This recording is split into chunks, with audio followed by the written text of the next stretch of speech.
Shkolla Profesionale Shërbime në Korçë ka përmbyllur javën e praktikave profesionale me një aktivitet të realizuar nga nxënësit e drejtimit dizenjim mode.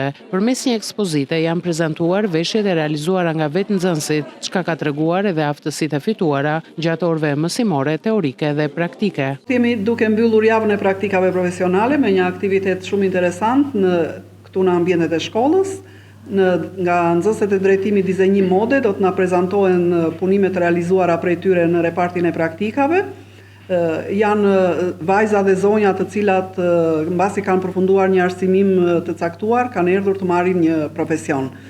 Duke i uruar të gjithave suksese, unë shpresoj që gjatë gjithë kësaj jave gjithë nxënësit tanë nëpërmjet bashkëpunimeve që kemi pasur me bizneset të kenë marrë aftësi profesionale, të kenë treguar aftësi profesionale dhe të jenë të gatshëm për tregun e punës. Nxënësit sollën veshje të traditës të kombinuara me modernen, ndërsa mendojnë që aktivitetet të tilla të kthehen në traditë. Sot për ne ishte një ditë shumë e veçantë sepse ne prezantuam koleksionin tonë që ne kishim krijuar gjatë gjithë kësaj kohe.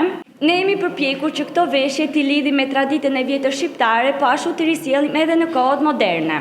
Këto veshje janë të krijuara me makineri, po ashtu dhe të krijuara me dorë. Ne së bashku me mësuesit tanë do përpiqemi çdo vit që të krijojmë sa më shumë ekspozita që të nxjerrim në pa aftësitë e çdo nxënësi që mund të ketë pasion këtë lloj dege. Praktikat profesionale janë mjaft të rëndësishme për nxënësit e drejtimit dizenjim mode, për shkak të njohjes nga afër me proceset e punës, si dhe njohjen me tregun e punës.